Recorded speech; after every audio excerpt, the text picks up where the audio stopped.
भाई देखो, आप प्रीलिम्स क्वालिफाई कर रहे हो नहीं कर रहे हो, लेकिन अगर आप 26 दे रहे हो, 20-26 दे रहे हो यूपीएससी की, तो आपके लिए ये कोर्स मस्ट है, क्योंकि ये नेक्स्ट 80 डेज आपके लिए होगा गेम चेंजर। ज्यादा से ज्यादा क्या होगा? अगर नहीं क्लियर होता है तो आपने 10 दिन एक्स्ट्रा मेहनत कर ली, बट अगर आपका प्रीलिम्स क्लियर होता है तो आपने 10 दिन बाकी लोगों से एक्स्ट्रा मेहनत की और आप ऑलरेडी 10 दिन आगे आ चुके हैं। तो hello aspirants, how are you all? I hope आप सबने प्रीलिम्स दिया है, तो अभी एक थोड़ा सा रेस्ट का फेज चल रहा है, 2-3 दिन की रेस्ट किया जाए। And I would like to welcome Aditya sir.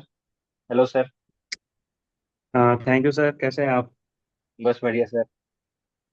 तो हम लोग काफी दिन के बाद मिल रहे हैं। मेरे को लगता है कि हम लोग 4 साल पहले एक स्टार्टअप किए थे, उसमें हम लोग साथ में थे। बिल्कुल और सर। उसके बाद हम लोग लगता है कि फिर से हम लोग कोलैब किए हैं, या फिर समझ लो कि आप लोग के चलते हम लोग फिर से कोलैब कर रहे हैं, है ना? बिल्कुल सर। तो आते हैं डायरेक्ट मुद्दे पे कि प्रीलिम्स कैसा गया है और अब क्या करना चाहिए।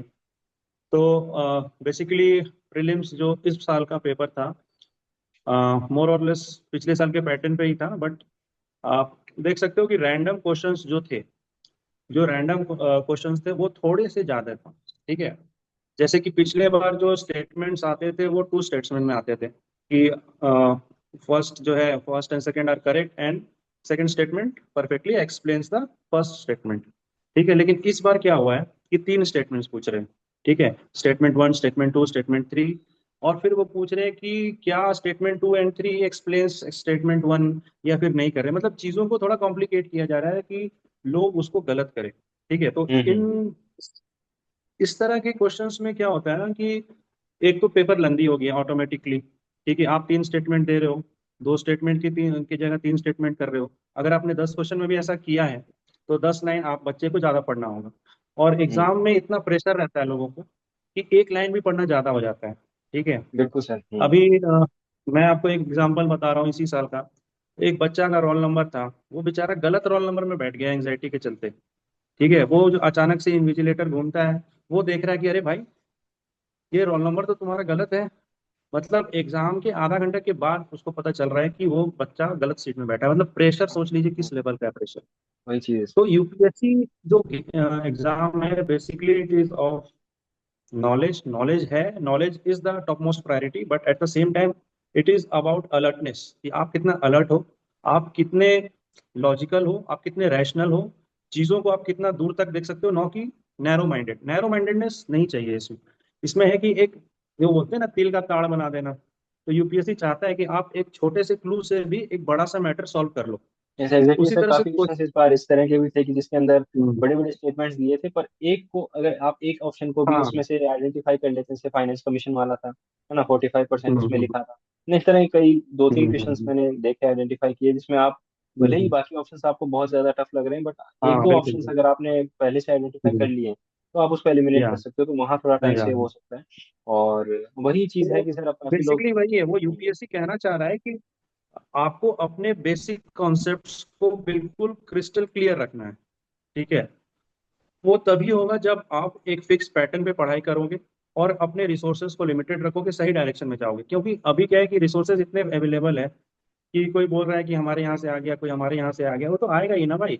यूपीएससी का तो फिक्स पैटर्न है। ठीक है, फिक्स सिलेबस है। ये होता है कि कुछ वो आउटलाइनर्स फेंक देता है। ठीक है, but hmm. Basically that doesn't define the cut off. Cut off जो है आपका basic standard books, basic current affairs, वो सब कुछ सारे सब्जेक्ट्स के कुछ कोर कॉन्सेप्ट्स होते हैं, वो उसी से यूपीएससी घुमा फिरा के ही पूछता हम्म। है ना सर? तो तो ये है। अब हम लोग सीधे पॉइंट पे आते हैं, पेपर का डिस्कशन तो लंबा चलेगा फिर। हम लोग क्यों आए हैं, ये सर आप बताएं। बेसिकली अब एक चीज जो बहुत कॉमन देखी जा रही है एस्पिरेंट में, वो ये है कि ये जो आने वाले 10 से 15 दिन हैं जिसमें रिजल्ट आएगा, उनसे ये 10 से 15 दिन में ये एक्सपेक्ट किया जाता है कि आप डायरेक्ट अपना मेंस की प्रिपरेशन स्टार्ट कर दें, वेदर और नॉट आप क्लियर करने जा रहे हैं नहीं करने जा रहे हैं। एक ज्यादा से ज्यादा क्या होगा? अगर नहीं क्लियर होता है तो आपने 10 दिन एक्स्ट्रा मेहनत कर ली, बट अगर आपका प्रीलिम्स क्लियर होता है तो आपने 10 दिन बाकी लोगों से एक्स्ट्रा मेहनत की और आप ऑलरेडी 10 दिन आगे आ चुके हैं। ये चीज बच्चे या एक्सपीरियंस जो है, नए एक्सपीरियंस हैं जिन्हें कम एक्सपीरियंस है, तो वो अक्सर ये गलती कर जाते हैं कि थोड़े एंशियस हो जाते हैं। जैसे हम लोगों ने भी हमारे फर्स्ट टाइम में ऐसा ही किया था। तो उस समय ये होता है हम्म, कि बाकी जो लोग हैं जो काफी एक्सपीरियंस, उन्हें पता है कि हाँ 10 दिन बाद रिजल्ट आएगा हम्म, तो ठीक है, वी विल टेक दैट। लेकिन उससे पहले ये जो 10 दिन का टाइम है, 15 दिन का टाइम है, इसे यूटिलाइज करने के लिए we have started mains hmm. Mentorship programme, जिसमें डेली आंसर राइटिंग होगी, लाइव आंसर राइटिंग होगी, राइट। और उसके अलावा मिनी टेस्ट भी हैं इसके अंदर, है ना, time to time weekly test हैं।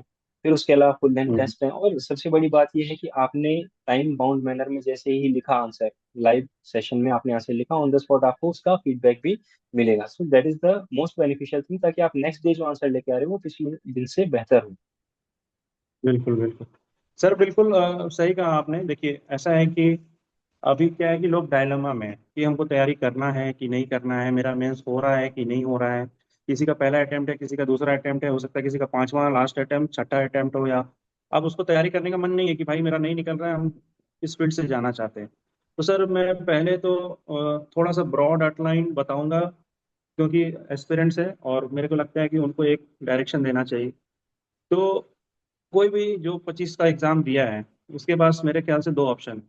वो फुल्ली अब तो मतलब डस्ट जो है डाउन हो चुका है, प्रीलिम्स का डस्ट जो है डाउन हो चुका है, 3 4 दिन बीत चुके हैं। तो अब आप बिल्कुल प्रैक्टिकली अपना सोच डिसीजन ले पाओगे, ठीक है। 26 27 को क्या होता है कि बहुत एकदम दिमाग में चलते रहता है कि कल पेपर दिए हैं, आज ये कर लेंगे, कबाड़ देंगे कबाड़ देंगे। पर अब जो है आप एक्चुअली प्रैक्टिकल लाइन में हो। तो इस सिचुएशन में आपको सबसे पहला ये डिसाइड करना है कि मेरे को अब 26 में प्रीलिम्स देना है या नहीं देना है, ठीक है। बहुत डिफिकल्ट क्वेश्चन है, but you have to decide it right now, ठीक है। अगर आपको देना है, then then there are again two questions. What are those two questions? कि मेरा 25 में मेरा क्लियर हो रहा है या नहीं हो रहा है, ठीक है। अगर नहीं हो रहा है, लेकिन अगर आपको 26 देना है, तो भाई आपका क्लियर हो रहा है या नहीं हो रहा है, you have to prepare for mains, ठीक है। Because this is the period जहां पर आपको मेंस की ही तैयारी करनी है। आप साल भर प्रीलिम्स की तैयारी नहीं करते। प्रीलिम्स की तैयारी होती है जनवरी या दिसंबर से स्टार्ट। अभी से लेकर के अगले 4 5 महीने तक आपको सिर्फ मेंस की तैयारी करनी है। मेंस में जीएस, अपने ऑप्शनल्स, उसको जो स्ट्रॉन्ग कर लेगा सर अभी, उसको एक बहुत ही एडवांटेज मिलेगा, ठीक है। और ये बच्चे, ये कोर्स बेसिकली सर दोनों का हेल्पफुल होगा, जिसके प्रीलिम्स निकल रहा है, जिसका प्रीलिम्स नहीं निकल रहा है। क्योंकि अगले 80 दिन तक लगभग उनको 300 क्वेश्चन से 350 क्वेश्चन प्रैक्टिस हम्म। कराया जाएगा, है ना सर। ये काफी होता है। मतलब अगर आप किसी भी सब्जेक्ट के 40 50 क्वेश्चन लिख लेते हो अपने से, हम्म। अपने पे रिसर्च करके, फिर डिस्कशन होकर लाइव आंसर राइटिंग, फिर फीडबैक्स, तो आपको वो सब्जेक्ट का बहुत ब्रॉड नॉलेज हो जाता है। हम्म। और सर बिलीव मी, अगर आप टाइम बाउंड में आंसर लिख रहे हो, उससे बड़ा बेटर चीज कुछ भी नहीं हो सकता। आप कितना भी टेस्ट सीरीज कर लो, आप बोलोगे कि नहीं भाई हम तो घर में ही बैठ के लिखेंगे, अच्छा से रिसर्च करके लिखेंगे, वो हम्म। जो है ना, वो वैसे ही का वैसे ही धरा रह जाता है, वो कोई काम नहीं हाँ। आता है ना सर। एग्जाम में क्योंकि हमें 3 घंटे में 20 क्वेश्चन लिखना है, हम्म।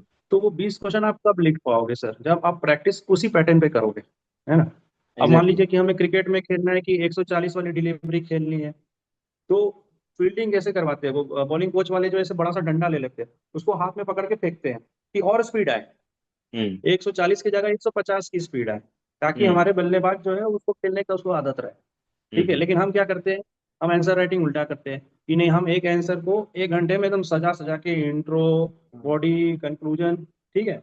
तो हमको लगता है कि भाई हम तो बहुत लिखेंगे, हम तो बहुत अच्छा लिख रहे हैं, हम तो कबाड़ देंगे मेंस में।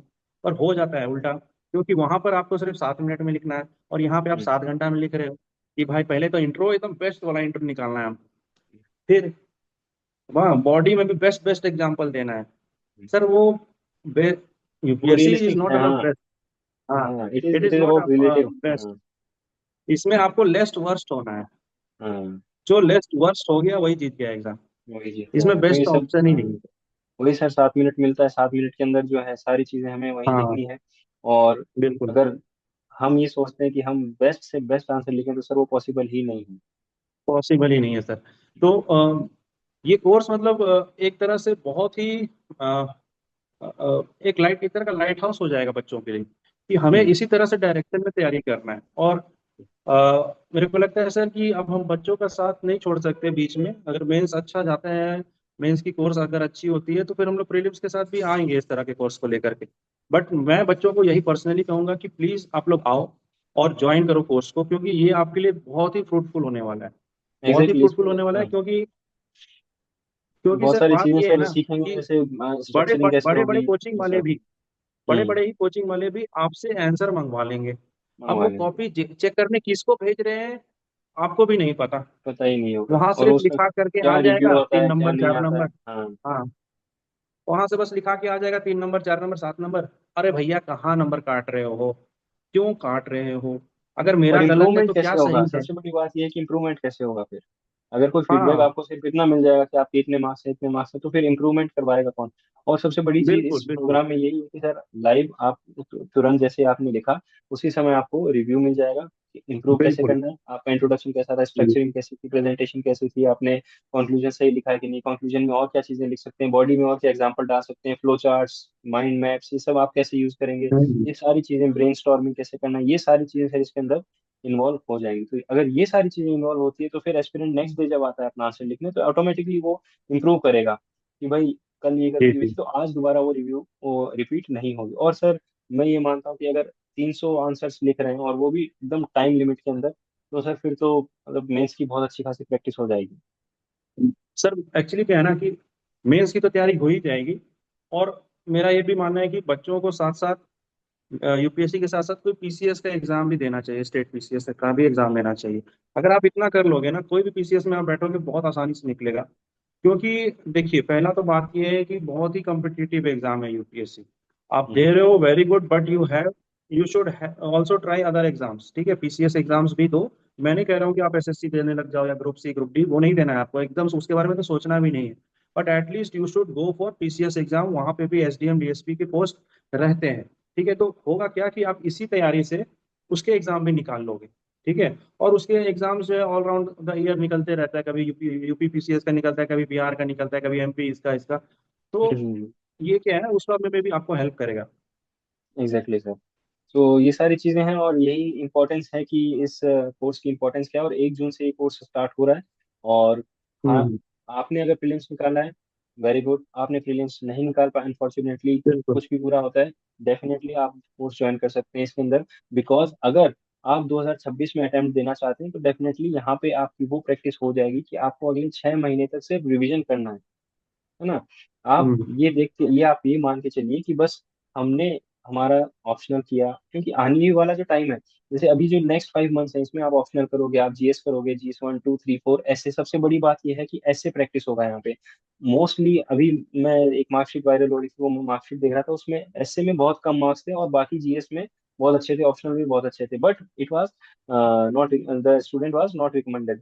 तो ये चीज क्यों, मतलब ऐसी नौबत आनी ही नहीं चाहिए कि हमारी एक छोटे से सब्जेक्ट के कारण कि ऐसे, अगर आप 10 12 ऐसे लिख के जाओगे तो आपको फिर कौन रोक सकता है। आप इतने मल्टी डायमेंशनल ऐसे की यहाँ पे प्रैक्टिस कर सकते हो, है ना।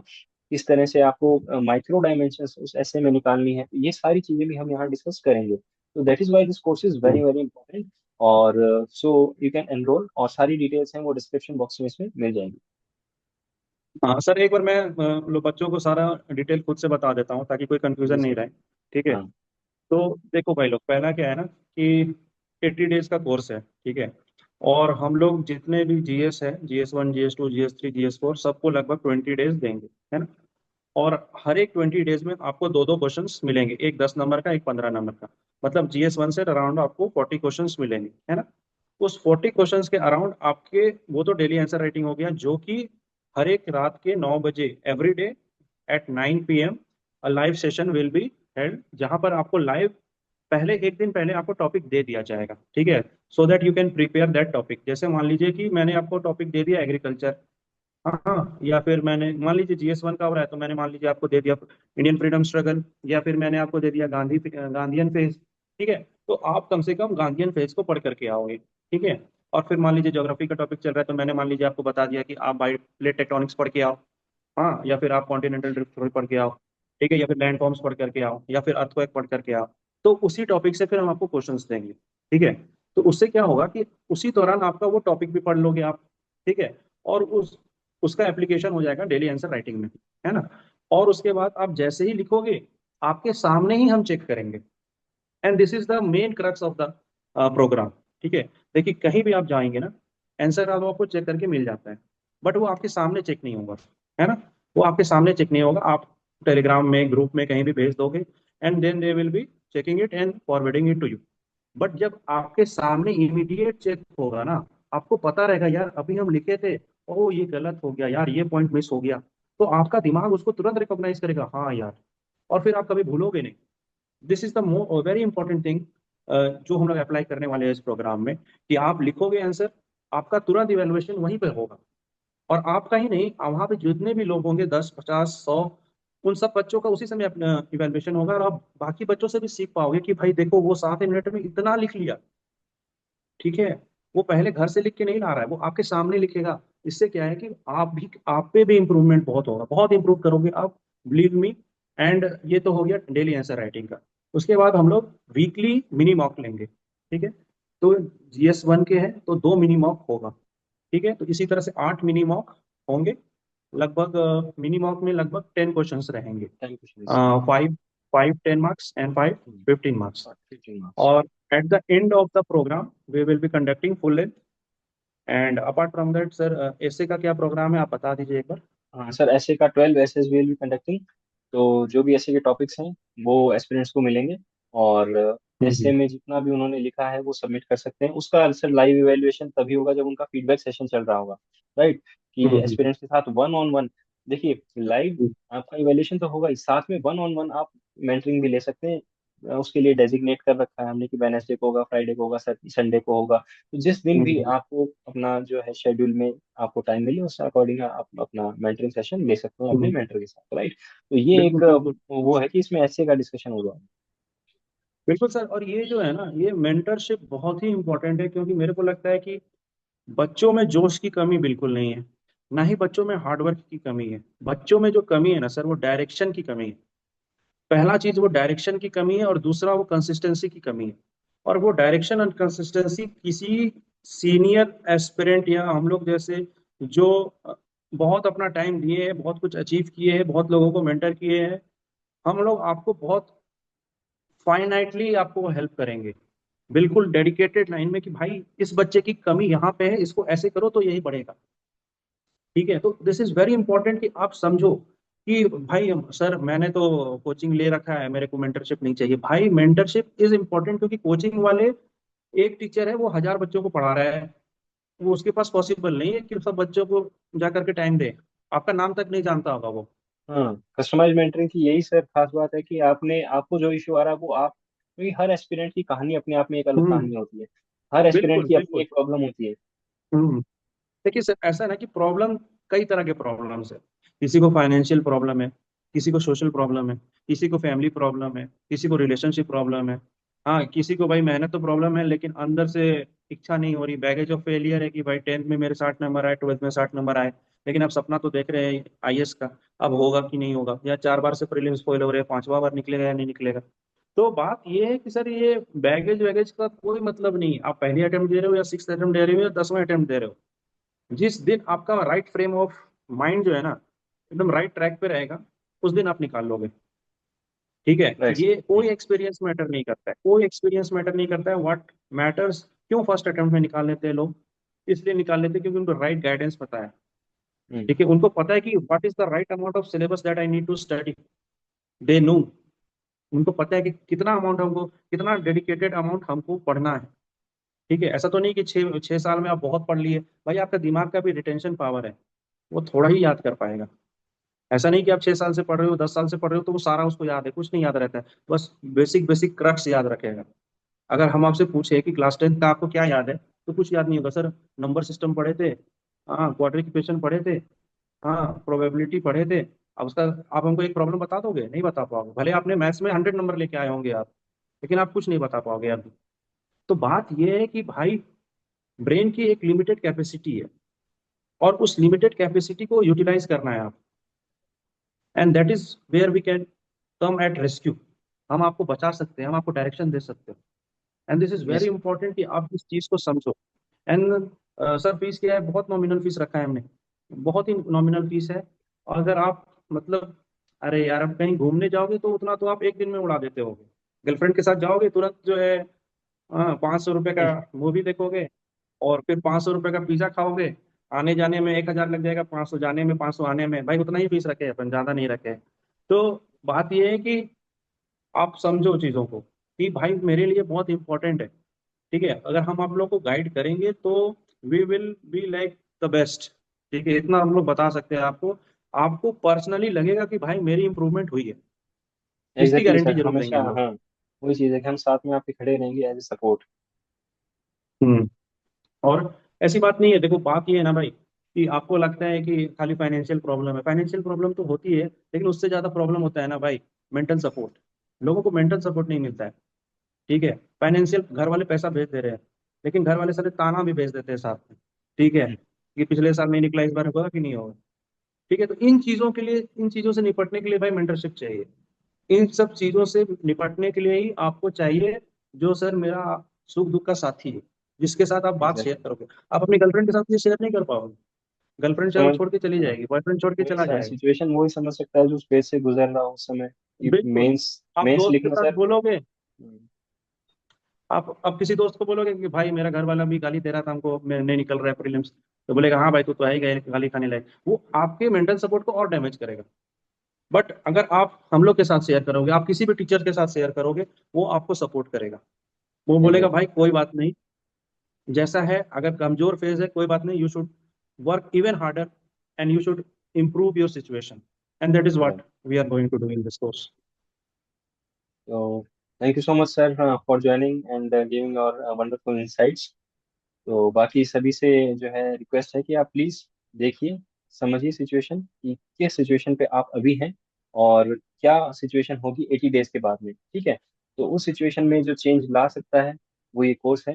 राइट, तो आप इसे बिल्कुल ज्वाइन कीजिए और बिल्कुल मिलते हैं बिल्कुल नेक्स्ट वीडियो में। सर, प्लीज मेरा ये रिक्वेस्ट होगा कि हम्म, भाई आप लोग आओ please, you will see the change, definitely you will see the change.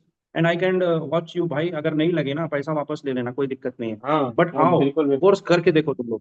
ठीक है, भाई पैसे की कोई कमी नहीं है। पैसा की कोई कमी नहीं है, पैसा लौटा देंगे, तुम्हारा पैसा मतलब अपन सिक्योर में रखेंगे कि पैसा वापस मांगेगा, तो इसलिए लौटा देंगे, वो कोई बड़ी बात नहीं है भाई, लेकिन आपको इंप्रूवमेंट मिलेगी। ठीक है, आप आओ एक बार एक्सपीरियंस करो, 80 दिन तो आप भाई ऐसे ही निकल जाएगा। पता भी नहीं चलेगा कि कब इंडिपेंडेंस डे आ गया, कब दिवाली दशहरा आ गया, पता चला 26 भी आ गया। ठीक है, लेकिन 80 दिन आप यहाँ ट्राई करके देखो, आपको एक एक दिन काउंट करने में बहुत मेहनत लगेगा, पसीना निकल जाएगा भाई। ठीक है, सो आओ आप लोग सभी, एंड हम ओके। लोग वेट कर रहे हैं आप लोग सबका। सो ठीक है सर, हम लोग इन करते हैं, काफी ठीक लेट है, भी हो ओके गया सर, है। Okay, thank you sir.